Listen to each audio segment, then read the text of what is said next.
Welcome to the Ross Patterson Revolution! Oh, welcome to Ross Patterson Revolution. It's about that time, kids. It's about time we release the tapes. We release the fucking tapes. Shaboinkers. Man, this is a crazy story. This has been a crazy journey of not only this show, but these tapes as well, man. Because after we did, talk about aliens, Jables still standing steadfast that they're not real. I told her about an experience where I went down to Roswell, New Mexico, filmed a TV show for MTV called The Barnes Brothers. Originally, I just opened up my production company, and my best friend and I, an actor by the name of Clayne Crawford, he currently plays Riggs on Lethal Weapon.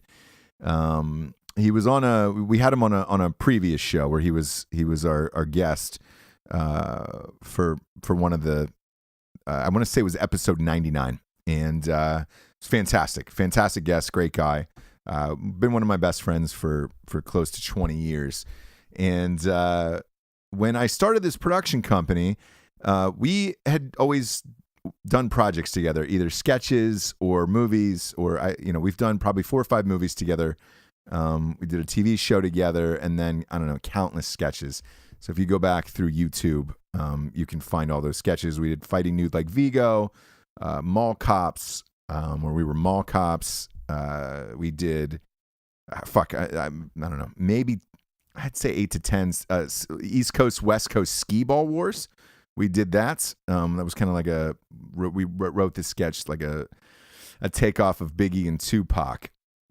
And it's about the East Coast and West Coast top skee ball players coming to meet at once. And we've done some crazy sketches and shit over the years. So when I started this production company, I was like, hey man, I'd like to see some cool shit. Both of us are from the South. I'm originally from Georgia, grew up there most of my life. I was born in Peoria, Illinois. Parents got divorced, and then my mom got remarried, and we moved to Georgia. So I pretty much grew up there. K through 12 was my experience in Georgia. Now my best friend Clayne Crawford, born and raised in Clay, Alabama. So he's super Southern accent. My parents were from the North, and they would never let me have a Southern accent. The reason why any of this is relevant going forward is when we did this show, we wanted to do a show about 2 rednecks from Georgia. In these alien tapes you're about to hear in the first one, this first interview, you're going to hear me having like a kind of a higher like Southern accent like this, like that type of voice. That wasn't how I talked at the time, obviously. It was just, it was part of the characters for the show, the Barnes Brothers. If you want to cross-reference it, the pilots for MTV, just type in the Barnes Brothers. It's on YouTube. You can find it on YouTube. And back in the day, they didn't end up picking up the show after the pilot version. And it sucked because we loved the show. We loved these characters, and it was fucking awesome. So I always held on to the tapes. I held on to the tapes for, when I looked at them, they said we shot it in 2004. So you're looking at, 13 years essentially at this point. And because I never knew what we were going to do with them. It's one of those shows to me that was timeless because it didn't matter what the age was or anything like that. It was just 2 redneck brothers who were each week in a different city, and something really fucked up had happened to them. The first one we shot was in, again, Roswell, New Mexico, and it was about finding aliens and alien life forms, and then something really fucked up happens at the end. I sent that into the networks, and the show got bought by MTV, and then the next one was involving the Boston Marathon, and we shot that in Boston. When we did the alien show, I'd said, hey, we'd gone there, and we'd interviewed a bunch of people in town in character in these cut-off jean shorts and tank tops, and we had these huge mustaches and shit. And at the time, you know, you go in and it's very Borat, very Sacha Baron Cohen, where you're staying in character and you're not telling people that you're not in character, and because you're trying to get them to tell these fucking crazy stories. So when you hear these tapes, Clayne and I are still in character because we weren't sure what we were going to get. The first tape that you're about to hear tonight was a big UFO conspiracy guy. He lives in Roswell. He's like the chief go-to guy when you go to in town. We also got to interview like somebody was working at the military base that night of the supposed crash. I'm working on that tape now. Tonight you're going to hear the Dennis Balthaser tape, and that's the gentleman's name who is all things Roswell, New Mexico, all things alien crash related, and this is the guy you're going to talk to. Again, the reason why there's this long-winded story going into this is we thought it was going to be a joke, and we thought the guy was, you know, going to be some weird fucking dude or some crackpot guy. He invited us when we called him to do the interview. He invited us over to his house, and he's an older gentleman. His wife was older, and you know, we get there, and it's kind of like interviewing your grandparents, where it's like, oh shit, you feel bad at this point. So we didn't want to go too hard on him. So what ended up happening was, you know, I looked over at my producer midway through this interview, and I was just like, all right, this guy seems pretty serious, pretty genuine about what he's talking about. I didn't want to fucking grill him because he was a nice older man, and like, I'm not going to embarrass or humiliate people that I don't think deserve it. And this guy certainly wasn't one. So Clayne and I, you know, we kept it on the up and up for the show and for this interview. And the interview you're about to hear tonight is that. And it's all about Roswell, New Mexico, and the crash itself and everything that happened and why. But however, we are still in character. So it'll sound strange from our end, but you know, in the end of the day, it comes off as a pretty serious interview. But we are in character in these thick Southern accents, and we were playing these characters called the Barnes Brothers. And I just talked to Clayne a couple hours ago, and I told him we were going to release his tape, and he was like, "Oh fuck, that's crazy." And I was like, "Yeah, it was the first time I'd heard it in 13 years." So if you dig the episode, go to Clayne Crawford's Instagram and hit him up and let him know you're a big fan of this this alien interview. And then for the rest of you guys, look, I'm with you. I still believe in aliens and that it's real. Jables does not. Here's an interview with the chief guy in Roswell, New Mexico, who is the go-to guy, Dennis Balthaser. And I'll be curious as to hear your thoughts on it after the show airs. And we're going to get to that right after the sponsors. First and foremost, obviously, we got straightrazors.com. Straightrazors.com, if you're looking for a great gift for the holidays, for that dude in your life, brother, cousin, dad, uncle, grandfather, you name it, get him a shaving kit from straightrazors.com. I just got their new shampoo too. It's the fucking shit. They made that Smolder aftershave that I love so much, that scent, and they have it for the cologne as well there, into a shampoo. Shampoo's amazing. They've got shampoo, conditioner. The straight razors are amazing. It takes about a day and a half off your shave. It's a super smooth shave. And if you look at it and you say, hey, man, I don't know if I'm ready to start shaving with a straight razor. They've also got some safety razors. They're just as sharp. And again, man, it's taking about a day and a half off your shaving. So it's amazing. Number one ranked aftershave, number one ranked cologne in the world. It's one of the finest kits you can get. It's just a fucking dope ass Christmas gift. Support the show. Go to straightrazors.com. Type in the promo code REVOLUTION for 20% off. Again, that's straightrazors.com. Type in the promo code REVOLUTION for 20% off. Next up, we've got strikeforceenergy.com. Strikeforce Energy. Whoo, boy. That is another one that is great for the stocking. We're doing all stocking stuffers here tonight on the show.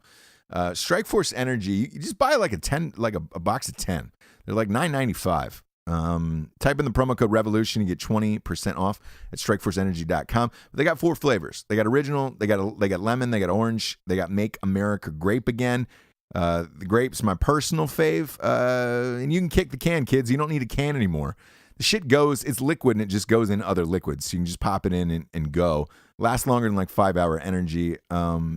Monster and Kickstart and fucking Red Bull, all that shit is kind of garbage. It doesn't really work for me, at least. But this fucking Strikeforce does, and I love the taste of it. It's good for like pre-workout and shit like that. Go to strikeforceenergy.com and get yourself a subscription. I got a subscription, and use the promo code REVOLUTION for 20% off. They ship everywhere in the entire world. And they got a 750 milliliter bottle that sits on your countertop or your bar top. You can just boom, boom, pop a couple squirts in and go. It looks like one of those vanilla fucking pumpers at goddamn Starbucks or something like that. You know? It's great. Fucking love it. Last but not least, we've got At Night She Cries While He Rides His Steed, the first ever romance novel for dudes. That is popping off. Go buy the book. As a stocking stuffer. Go buy the book before the sequel comes out next year, because the sequel is almost done. I turn in the draft to my agent at Christmas, and it should be out by next summer.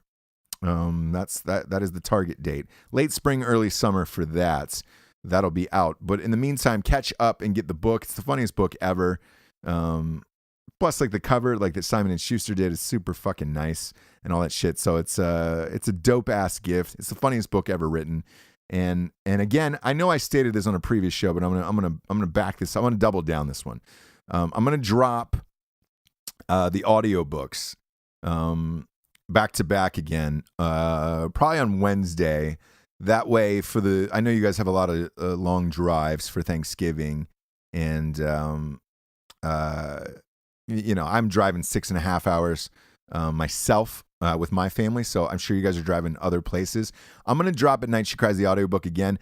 I did it before for 4th of July from for the last travel date. And again, for the big drives, I try to drop that.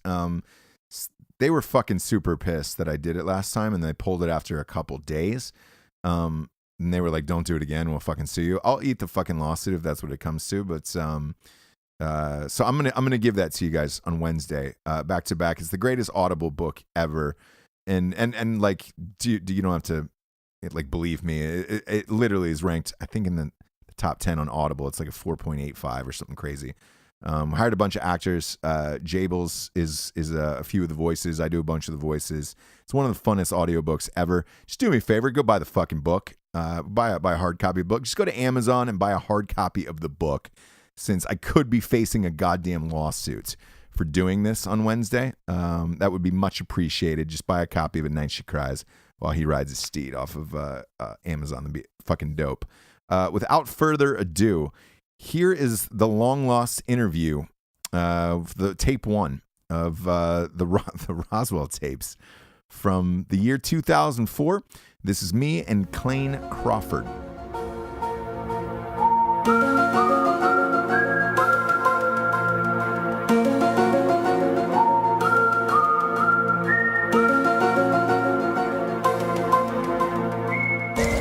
We're here with Dennis Balthaser, and we're in Roswell, New Mexico, and he's the expert in these parts. And the true seekers. He's the expert, all right. And we're gonna get as much information from him as we can, as much as he'll let us have. Dennis, please go ahead and give us your background. Expert's a word I try to stay away from. In this field of ufology, there are no experts. My background is civil engineering. I spent 36 years with the Texas Highway Department in quality assurance. I had 3 years in the Army and an engineering battalion before that, so I have about 39 years in civil engineering as a background. Also a music background. I played drums in the country and western band in El Paso for about 35 years. Recently started playing drums in a praise band at Baptist Church here in Roswell, so those two things have always been with me. Keeping time. The interest in the UFOs probably goes back 20 years to when I bought a book and lay in the backyard and look up in the sky and wondered what was out there. And that became my latest profession. Based on the number of years I've had in each one, I should be about 106. But they overlap. And the study of ufology has become my life, really, and I think it's so important because if there is intelligent life in the universe somewhere besides us, it's the story of the millennium. It's the biggest news ever. So it's something that I'm pursuing. I think there's a lot to be known about the truth that we're not being told by the government and by the military. And it just doesn't involve UFOs, it involves a lot of other things. But with the UFO thing, I think it'd be egotistical to think that we're the only thing in the universe. The universe is so big, and I think that there probably is other life out there. And people like the Catholic Church, the Vatican in Rome, are now admitting that probably there is life out there somewhere. It's always interesting to point out the Vatican in Rome has the largest UFO library in the world. They also have a telescope in Arizona, so they have quite an interest in what's going on out in space. I moved up here. I retired in 1996 in El Paso, Texas, from the Texas Highway Department, and moved up here because of my interest in ufology, and was with the museum here in town, the UFO Museum, from 96 to 98. As the UFO investigator, I was on the board of directors, and I was the operations manager. And during that time, I met a lot of the witnesses and met a lot of the other researchers that do this type work.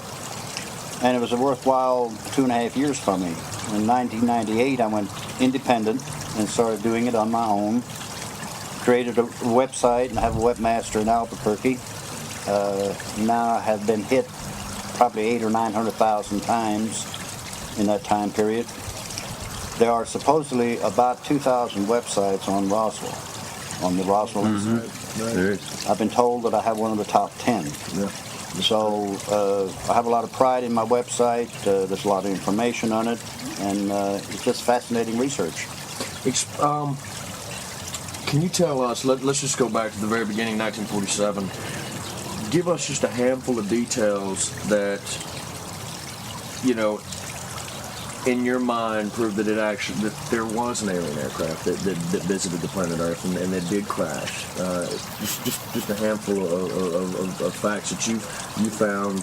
You know, just so you were just saying earlier before the cameras were going on about the piece of wreckage that you found and the threats and so forth. I think the number of witnesses that we've had come forward. Hey, I'm sorry, how many are there?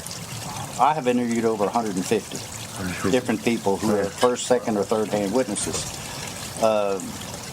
And most of the stories jive together in that you don't have somebody way off here in right field or left field. They're pretty well like this. And these people didn't know each other for 30 or 40 years. See, the Roswell incident happened in July 1947, and 3 days later, it died. The story was over. That's it. The government covered it up, and that was the end of the story. And the research didn't start again until 1978 when Stanton Friedman, nuclear physicist, the first civilian researcher for Roswell, located Jesse Marcel. Major Marcel was the intelligence officer. He was retired in Louisiana. Friedman found him, interviewed him, and that's when the research started again in 1978. So why did it take them 31 years to start up their research again? Well, you have to understand that young people don't understand cover-up because they're growing up with it. It's a way of life today. Iran-Contra, Vietnam, Watergate, those type of things are... Even Iraq right now, I mean... Even right now. It's cover-up. That's the way the government operates. Back 50 years ago, it wasn't like that. We had just come out of the Second World War. People trusted and respected the government. I wish we had that today, but respect is something you have to earn. Mm-hmm. At lectures, I'll ask the audience, name 5 people in the government you respect. And I get a blank look back. That's unfortunate, but that's the way we developed. And young people just don't understand cover-up. The guys that were here that were told to shut up for national security, they did it. I will call a witness and ask him if he was here. He said no. And I'll say, I'm looking at your picture in the 1947 Roswell Army Airfield yearbook. You were in squadron such and such, your rank was such and such. Then he knows I have him. But then he'll say, okay, I was there, but I'm not going to talk. I promised my government I wouldn't, and I won't. So he's still, like, these people are still afraid today to talk? 57 years later, some of them are still afraid to talk for several reasons. One, their retirement. Secondly, their safety. And third, their family safety. People were threatened over this incident. I myself was threatened. In 1997, while I was with the museum, got a call from Oklahoma. The gentleman said his daddy was stationed here as an MP, military policeman. He had a piece of the metal. He guarded the ambulances, taking the bodies to the hospital. He talked about a small body getting out of the ambulance with doctors on its own power. Described it as childlike. Large head, long arms, peaceful-looking face. I went to Oklahoma to meet him, try to get the metal, get him on tape, get an interview done, and then have the metal tested. I got to Oklahoma, I couldn't make any contact with the number I had. Finally, I was contacted, and a woman said, meet him at Denny's restaurant at 7 o'clock. So I went to Denny's restaurant, a man and woman came in, he said, are you Dennis? I said, yeah. He said, the gentleman you plan on meeting won't be at this meeting. I said, who are you? These are special agents of the United States Air Force Office of Special Investigation. I said, how'd you know I was coming over here? He said, we knew Monday you'd be here Friday. I said, it's my phone tapped, and he smiled and said, you know how we do business. I spent 3.5 hours with these two people. We talked about ufology, we talked about Area 51. Dennis, we want to ask, Wait, he was talking about your phone being tapped. And he said, we know how you do business. You do business. Let me back that up. During the 3.5 hour meeting I had when I got to the Denny's restaurant, the gentleman told me the man I plan on meeting would not be there. And I said, how'd you know I was coming over here? He said, we knew Monday you'd be here Friday. I said, it's my phone tapped, and he smiled and said, you know how we do business. I sat there for 3.5 hours with these two people in the Denny's restaurant talking about ufology and Area 51, the government cover-up and different things. And they had some knowledge. He had a map of New Mexico. We talked about the crash sites. He had some drawings of UFOs. So he came prepared to that meeting and admitted that they had seen the metal the night before and that the family had decided the government should have it instead of me, which I wasn't buying into at all. At any rate, I came back empty-handed. Never got to meet the father or get the medal. And then Did he ever try to contact you afterwards? I tried to contact them again. When I got back, I didn't take any notes during that meeting. I was scared, to be honest with you. For about 5 days when I got back, I was paranoid. I turned the ignition on my truck, and I wasn't sure what would happen. And did you check your phones at all, anything? Well, they can do it by satellite now.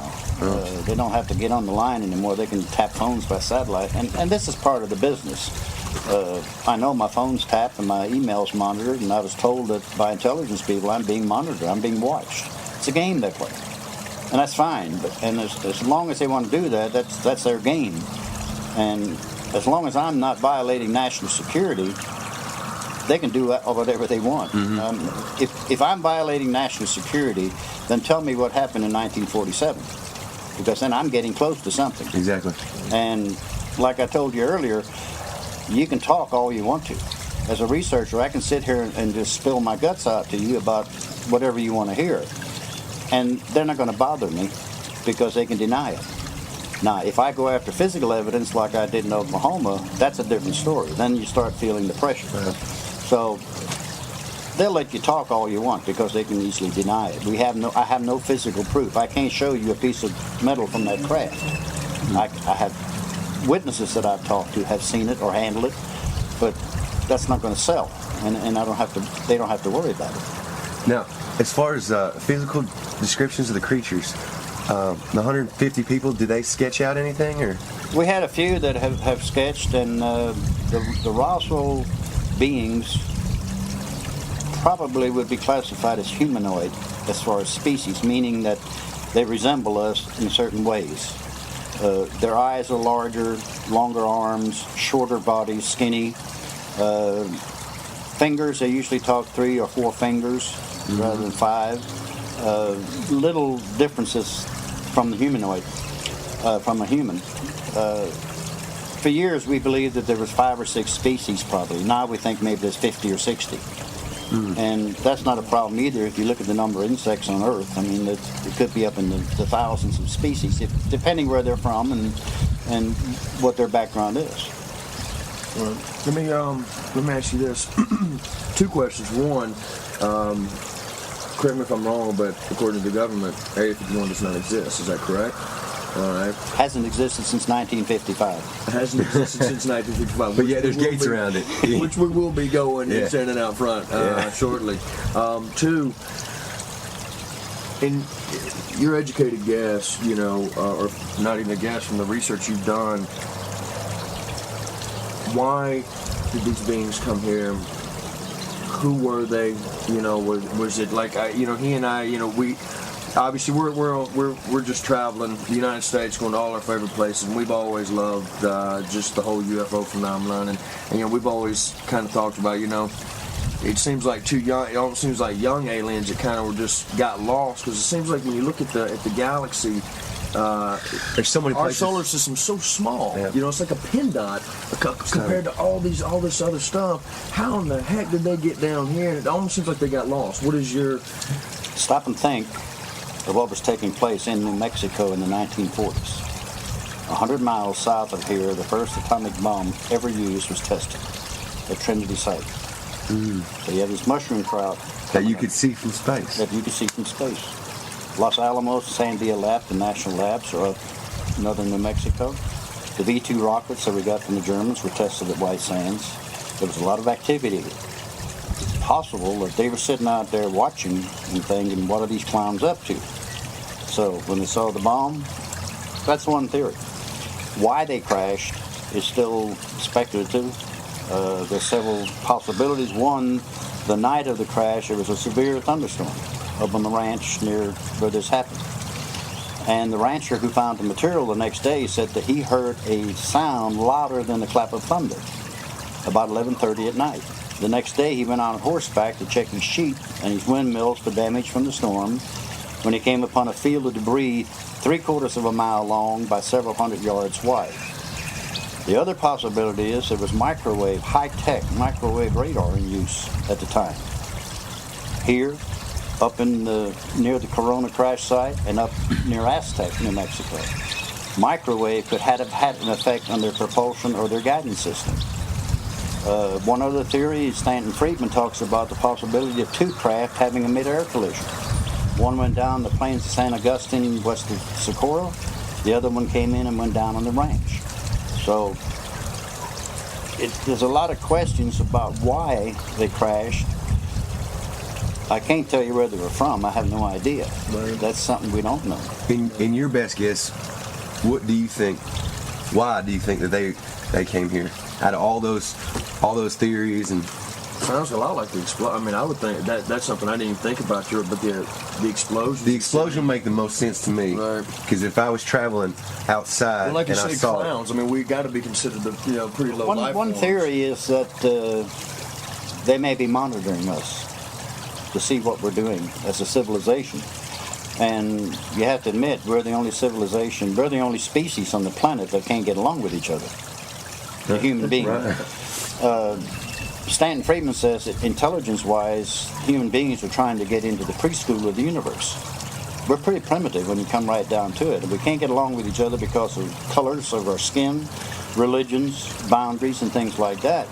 So people ask me, why don't they communicate with us? My immediate answer is, why would they want to?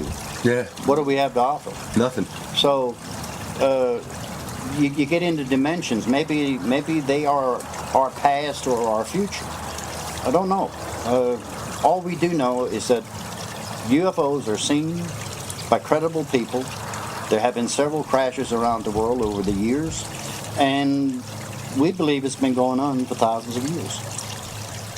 Because see, my thinking is, we've been to the moon. We just put. But we haven't been back. No, we haven't been back. You're right.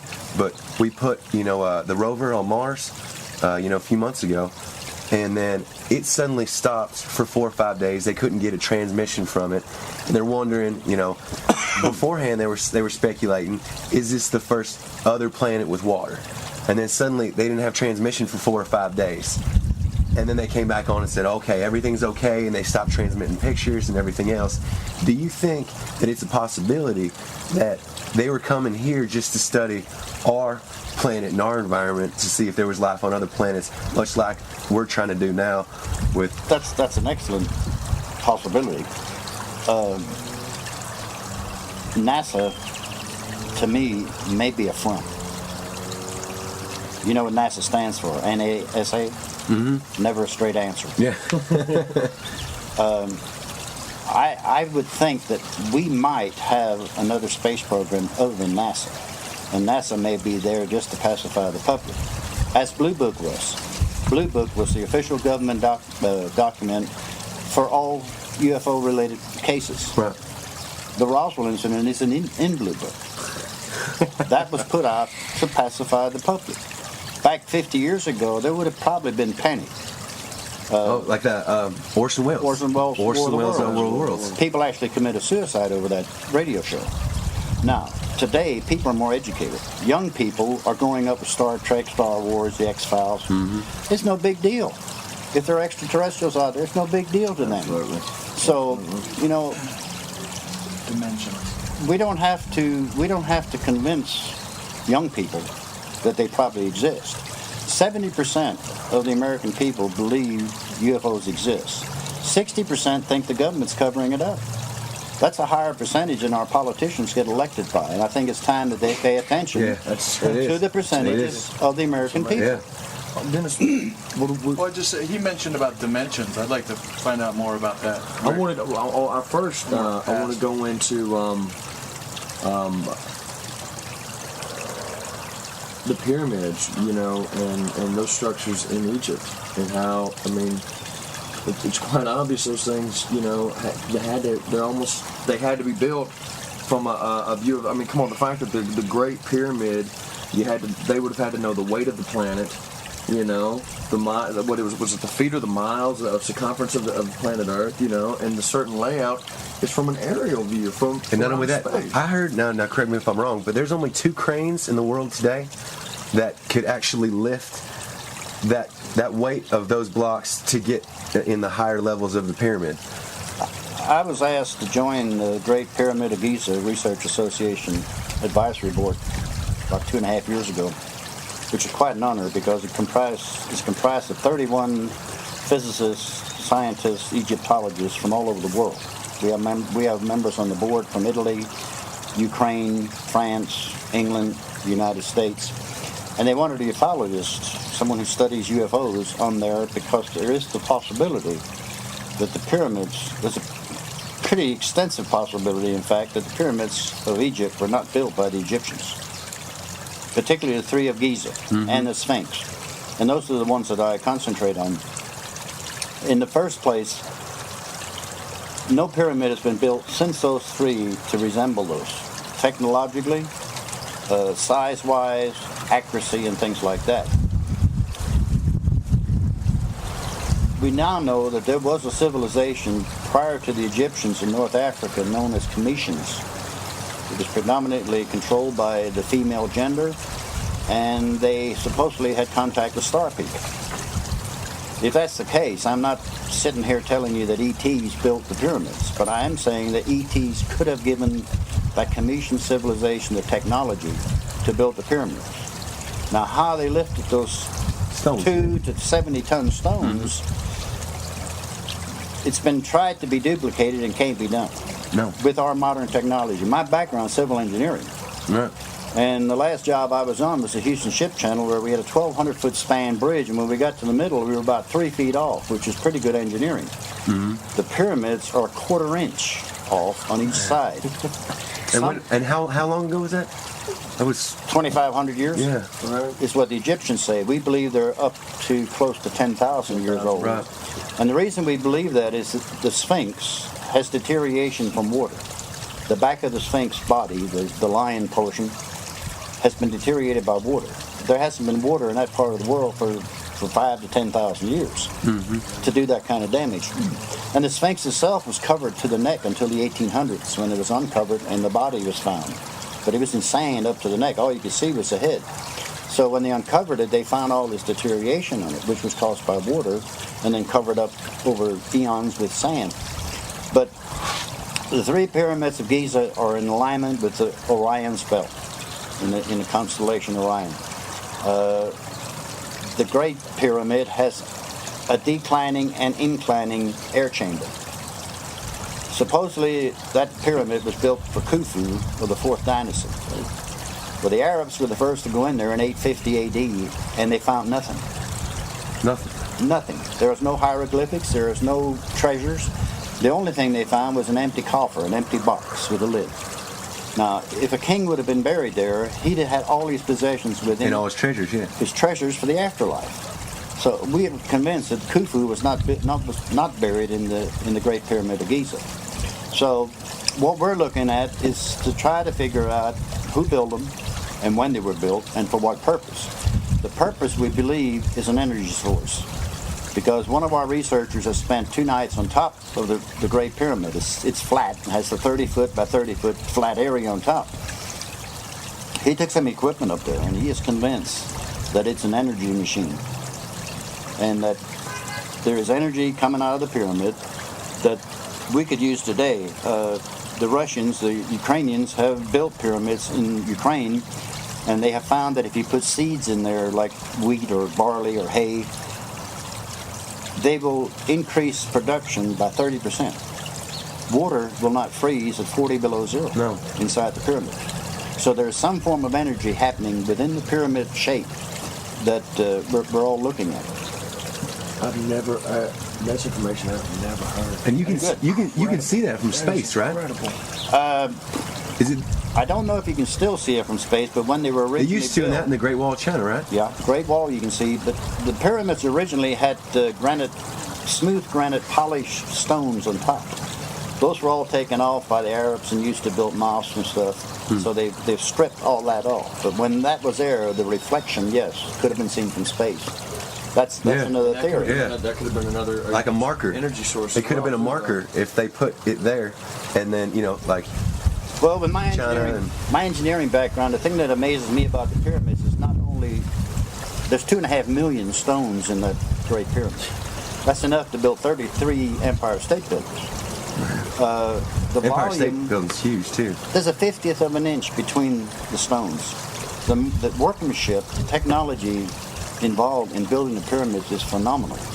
And having a civil engineering background, they just fascinate me because how did they know they should have sunk? They should have been gone by now. 2,500 years, they should be below Straight down the ground, yeah. There is something down there. There's a base material of some kind that supports all that weight. So they knew something about engineering, whoever built it.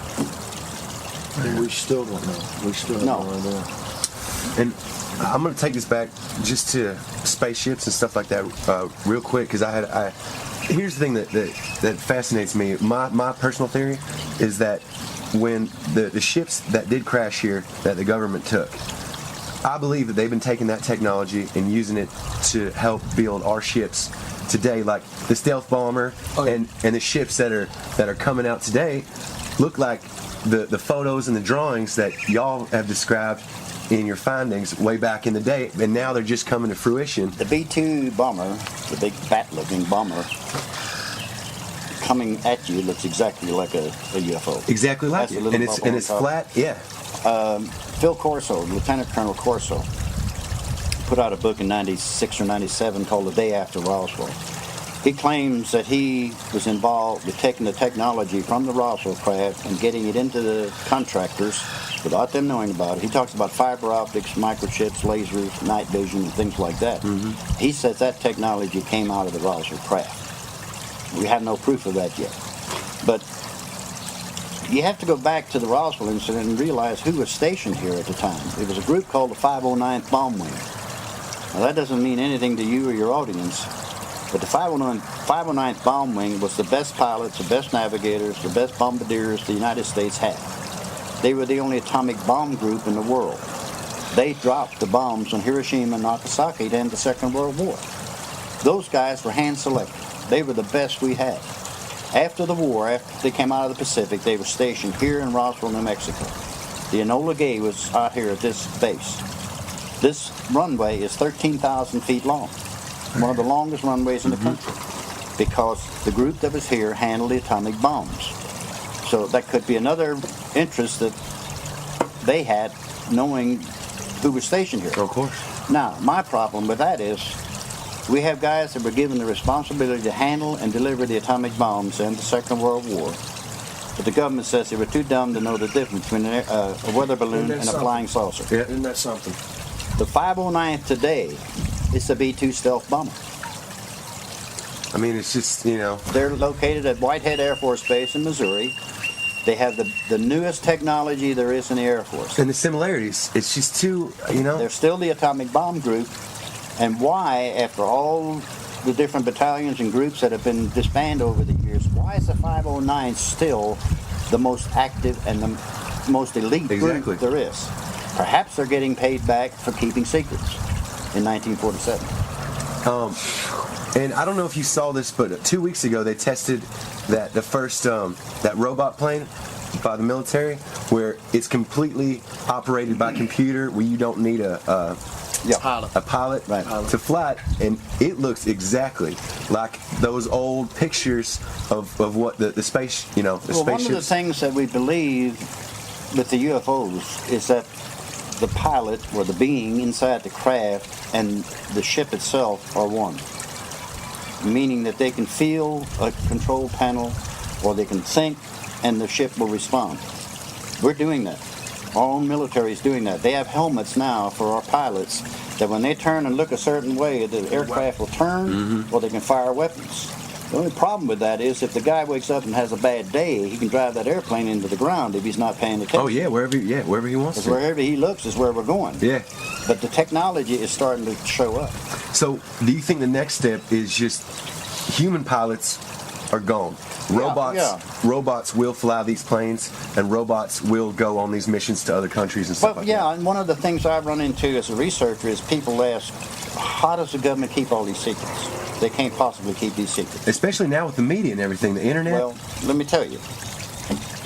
The atomic bomb was developed in New Mexico at Los Alamos. There were over 50,000 people involved in that project for over 10 years before it was ever known.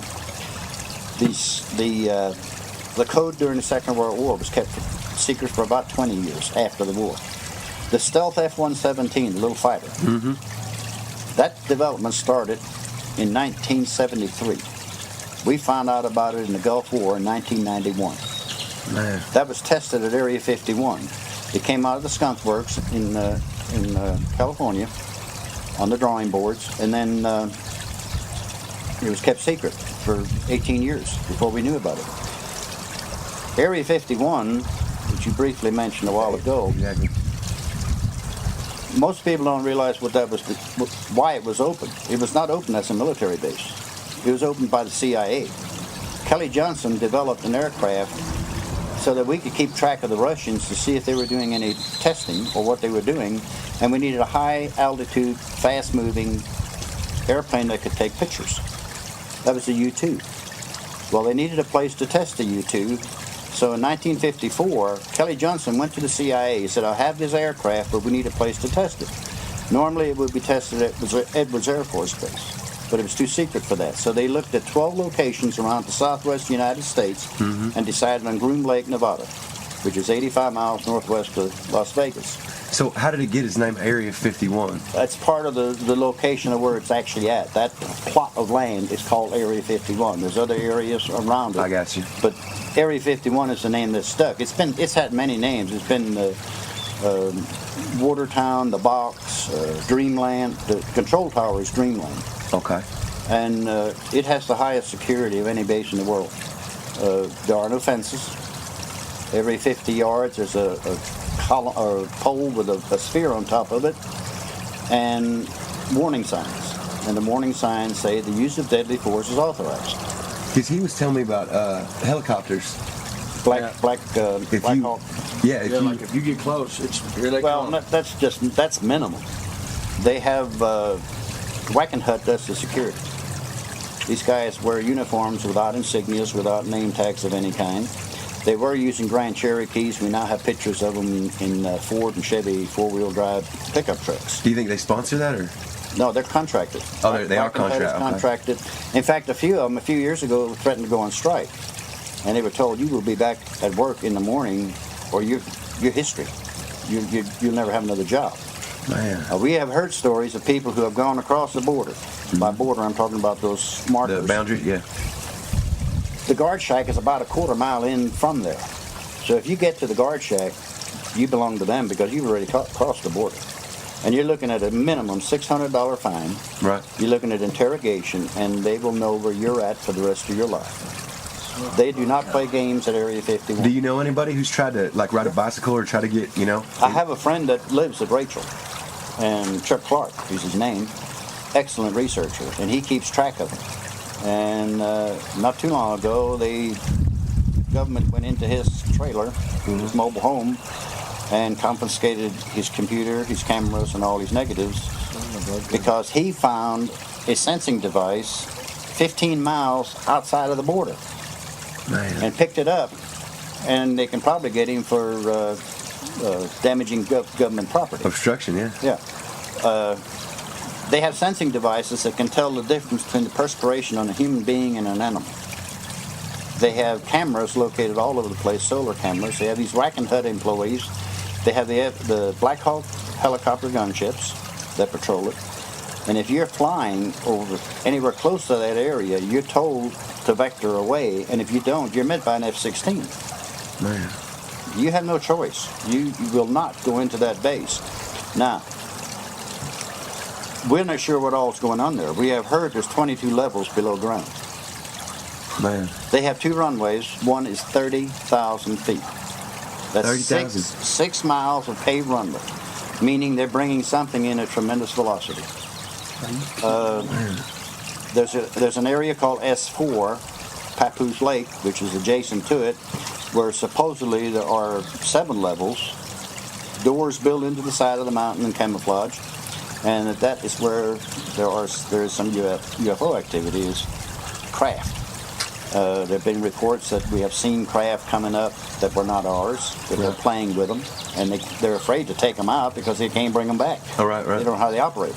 So there's all kinds of rumors about Area 51, and as a researcher, as a guy that's been in the military and respects our government, it's a catch-22 for me. We need a place to develop technology, new aircraft, whatever, what have you. But if there are aliens there or there are UFOs there, I want to know it because my kids and grandchildren deserve to know it. I can't emphasize enough the security and the need to not try to push that security. Because, like I said, the sign says the use of deadly force is authorized. They can shoot you. And it's fine. Yep. How come there isn't more of a public outcry as far as, more people wanting to demand what goes on inside there, More support towards the truth. People are so busy with their own lives. That's what we were talking about. That's exactly what we were talking about. They really could care less. Unless one lands in their yard, they probably could care less. They got the internet and work and all that stuff. Pagers? You have such a lifestyle today that this stuff is not of any concern to anybody because it's not a threat to them. Not yet, at least. At least not yet. People ask why do they keep it covered up? I think it comes down to one word: control. Our government will not admit to anything they can't control. Power. And they can't control this. Because if this has been going on for as long as we think it's been going on, they still haven't been able to stop it or even know what it is. My view is that if they can get here, and I use the word if they can get here from wherever they're from, they have technology and knowledge that we can't comprehend because we can't go there. Right. So they may be thousands of years ahead of us on technology. Now, they can get here. Do you think there's other Area 51s in other continents or countries around the world? Like Australia has one. I can't recall the name right offhand, but I know there is one in Australia, probably pretty much controlled by us. There have been reports of crashes of craft in other countries. Russia, maybe, or probably Russia would have one. Yeah. My other research is underground bases, and we know that the Russians, the Vietnamese, the Iranians all have underground systems. And it's become a necessity with satellites. You can't do anything above ground anymore that's security, because it can be seen from 200 miles up. You can read a newspaper from 200 miles up. Oh, yeah. So they've been forced to go underground to do this technology. At Area 51, one of the concerns I have is that they do not have to comply with EPA laws, Environmental Protection Agency. So they can use anything there. They burn toxic waste on top of the Aerosol cans or surface. tires or... 2 guys died of radiation exposure a couple years ago, and their wives, their widows, got some lawyers and tried to sue the government. And the government came back and said, you can't sue something that doesn't exist. Well, didn't they say, where did my husband go to work every day? What, you know? It's not a concern to them. What did it say on a paycheck? You know, like when he's cashing check. Like, It could have been Department of the Navy. It could have been any other organization. They cover their ass. The stealth fighter pilots, when they began flying that thing, they could not tell their wives where they were going in the morning when they went to work. They sign a statement saying that they will maintain the security. Now let me ask you something. You mentioned earlier that you've been married like 2.5 years right now. Is your wife afraid at all, like about what you do and what you know? How does this affect your family relations? Or all the She has an advantage on me because she saw a UFO in Ohio. I have never seen one. How long ago? I've never been to Australia, but I think it's there. I've heard it's there. So. How long ago did she see? Well, hold on, back up. What about Australia? You think that there is? I've heard it's there. I've never seen it, but I've heard it's there. It's there. Yeah, but I've never seen a UFO. Right. But that doesn't mean they don't exist. I've never seen love. I've never seen the wind. Exactly. I know what love does. I felt it, and I know the results of what wind does, but I don't actually physically see it. So I don't have to see it to believe it. It would help if I had a piece of metal I could show you. That would help a lot. But I think there's some overwhelming evidence. Now, on the family, like your kids, are they concerned that their stuff is tapped? my daughter is not too much into it. My son has slight interest, but when I went to Oklahoma to get that piece of metal I mentioned earlier, my son was going to college here at the same town, and that was my cover to go to get this thing. I was going to see my son at college, which was a good cover. And I had a video camera and a cassette tape player with me, and I was going to try to interview this guy. And I'd asked my son if he would run the camera. He wasn't too happy with that when he found out why I was there. And as a father, I wouldn't push that. So, of course, that was out of the question. I wouldn't even ask him to do it. But I think both my children have been concerned when they found out about the interception. When they found out I've been threatened, they'd have to be somewhat concerned. My wife's my salesman. When we do lectures, she sells my tapes and answers questions for people, and she's great at it. But you can't live in fear. I have a job to do, and I feel an obligation to try to find the truth. A quote I use is, always telling the truth means never having to remember anything. And that works. Yeah, he always says the truth will set you free. It will. That's what he always tells me. Yeah, and it's hard to come by. With the government, it's hard to come by.